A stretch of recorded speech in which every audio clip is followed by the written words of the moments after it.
السلام علیکم ورحمۃ اللہ وبرکاتہ۔ ان الحمد للہ والصلاة والسلام علی رسول اللہ، اما بعد۔ محترم ناظرین کرام اور عزیز طلبہ،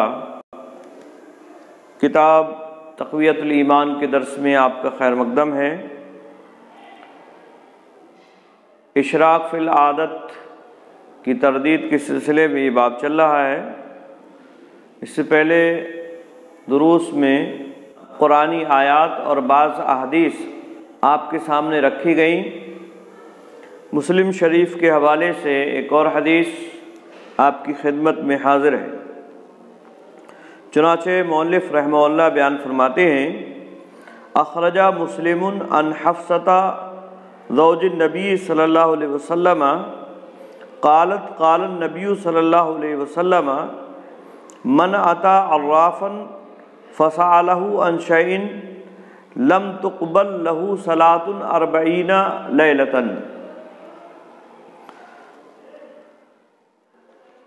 حضرت حفصہ رضی اللہ تعالی عنہ سے امام مسلم رحمہ اللہ نے یہ حدیث بیان فرمائی ہے۔ چنانچہ بیان فرماتے ہیں، ام المومنین حضرت حفصہ رضی اللہ تعالی عنہ سے روایت ہے کہ نبی اکرم صلی اللہ علیہ وسلم نے فرمایا، جو خبریں بتانے والے کے پاس آیا اور اس سے کچھ پوچھا تو اس کی 40 دن تک نماز قبول نہیں ہوگی۔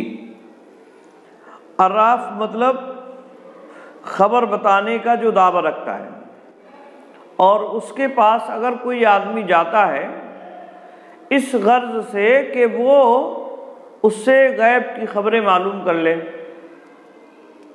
تو حضرت حفصہ رضی اللہ تعالی عنہ بیان فرما رہی ہیں ایسے آدمی کے تعلق سے کہ جو غیب کی خبریں بتانے والے کے پاس آتا ہے اور اس سے کسی غیب کی خبر معلوم کرتا ہے۔ یاد رہے، عراف یہ ایک عام لفظ ہے اور اس میں وہ تمام لوگ داخل ہو جائیں گے جو کسی بھی طرح سے غیب کی خبریں بتانے کے دعوے دار ہیں، چاہے وہ نام کا استخراج کر کے جسے علم جفر کہا جاتا ہے، یا اسی طرح سے ستاروں کی چال وغیرہ کے ذریعے سے جسے علم نجوم کہا جاتا ہے، یا کسی اور طریقے سے اگر کوئی آدمی غیب کی خبر بتانے کا دعوے دار ہے تو وہ اس حدیث کا مصداق ہوگا اور عراف میں وہ داخل ہوگا۔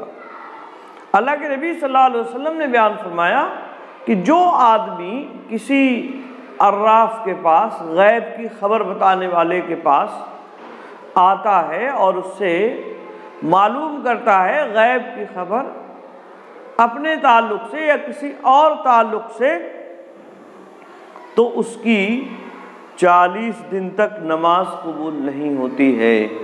یعنی ایسا شخص جو غیب کی خبر معلوم کرنے کے لیے آ رہا ہے کسی کے پاس بھی جو غیب کی خبریں بتانے کا دعوے دار ہے، تو اس آدمی کی جو غیب کی خبر معلوم کرنے کے لیے آیا ہے، اللہ رب العالمین 40 دن تک اس کی نماز قبول نہیں فرماتا ہے۔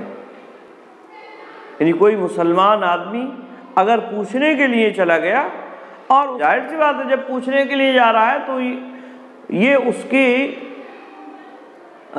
کے جو بتائے گا اس کے حق ہونے کا، اس کے ثابت ہونے کا گویا کہ اقراری ہے، اور یقین رکھتا ہے کہ جو یہ بتلائے گا وہ سچ بتلا رہا ہے۔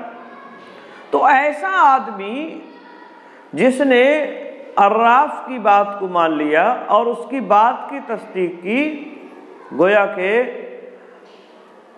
اسلام کا، ایمان کا، نبی اکرم صلی اللہ علیہ وسلم پر جو نازل ہوئی شریعت ہے اس کا انکار کر رہا ہے، کیونکہ شریعت میں اللہ رب العالمین نے یہ بتلایا ہے کہ غیب کی خبریں جاننا صرف اللہ رب العالمین کی صفت ہے، لا یعلمها الا ہو، غیب کو سوائے اللہ کے کوئی نہیں جانتا ہے۔ اب یہ کسی عراف کے پاس، کسی کاہن کے پاس، کسی نجومی کے پاس، کسی جفار اور رمال کے پاس اگر جا رہا ہے تو وہ قرآن کی اس آیت کا گویا کہ استہزاء کر رہا ہے، مذاق اڑا رہا ہے اور انکار کر رہا ہے کہ غیب صرف اور صرف اللہ رب العالمین کے پاس ہے، اسی لیے اللہ رب العالمین اس کی نمازوں کو قبول نہیں فرمائے گا، اس کی عبادتیں رائگاں چلی جائیں گی، اس کا ایمان ختم ہو جائے گا۔ آئی بات میں؟ تو یہ ہے حدیث کا معنی اور مفہوم، یعنی اس کی 40 دن تک نمازیں قبول نہیں ہوں گی اگر کوئی آدمی کسی عراف کے پاس جاتا ہے، اس کی تصدیق کرتا ہے، اس نے جو بتلایا ہے اس پر یقین کر لیتا ہے۔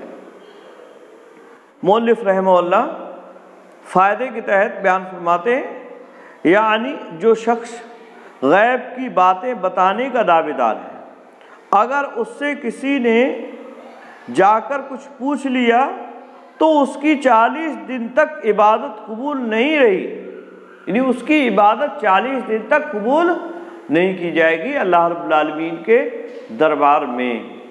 اور یہ تو اس آدمی کا گناہ ہے جو اس عراف کے پاس، اس غیب کی خبر بتانے والے کے پاس کچھ معلوم کرنے کے لیے جا رہا ہے۔ اور رہی بات عراف کی تو وہ اور بڑا ظالم ہے، وہ اور بڑا گناہ گار ہے، وہ تو اور بھی سخت گناہ میں ملوث ہے۔ آگے کہتے ہیں کیونکہ یعنی یہ 40 دن کی عبادت اس کی قبول نہیں ہوگی۔ کیوں نہیں ہوگی؟ کیونکہ اس نے شرک کیا، اور شرک عبادتوں کا نور مٹا دیتا ہے۔ یعنی ایسا کر کر گویا کہ اس نے شرک کیا۔ شرک کیوں کیا؟ اس لیے شرک کیا کہ غیب کی خبریں جاننا اور بتانا یہ اللہ رب العالمین کی صفت ہے۔ اب یہ کسی اور کو اللہ رب العالمین کی صفت میں شریک کر رہا ہے، اور یہ دعویٰ کر رہا ہے کہ یہ فلاں عراف، فلاں رمال یا نجوم وغیرہ یہ بھی غیب کی خبروں کو جانتے ہیں، تبھی تو ان کے پاس تصدیق کرنے کے لیے، ان کی بات کو ماننے کے لیے جا رہا ہے۔ تو گویا کہ اس نے اللہ رب العالمین کی جو صفت علم الغیب، یعنی غیب کی جو خبریں ہیں جاننا اللہ ہی کی صفت ہے، اس کا حقدار کسی اور کو بھی اس نے بنا دیا ہے، اور یہی شرک ہے۔ اور شرک یہ عبادتوں کو مٹا دیتا ہے، عبادتوں کا نور ختم کر دیتا ہے۔ اللہ رب العالمین کے نزدیک ایسے آدمی کی عبادت قبول نہیں ہوتی ہے جو مشرک ہے، جس نے شرک کیا ہے اللہ رب العالمین کی ذات یا اس کی صفات میں۔ نجومی یعنی جو آدمی ستاروں کی چال وغیرہ سے علم غیب بتانے کا دعوے دار ہے۔ رمال یعنی جو لکیریں کھینچ کر، آڑی ترچھی لکیریں بنا کر یا اسی طرح سے نقشے بنا کر علم غیب بتانے کا دعوے دار ہے۔ کچھ قواعد ہوتے ہیں ان کے اپنے، تو ان قواعد کی روح سے کچھ لکیریں کھینچی جاتی ہیں، کچھ خاکے بنائے جاتے ہیں، اور اس سے علم غیب نتیجے کے طور پر بتایا جاتا ہے، غیب کی باتیں جو ہیں بتائی جاتی ہیں، تو اسے کہتے ہیں علم رمل۔ اور اسی سے رمال یعنی اس طریقے پر غیب کی باتیں بتانے والا آدمی۔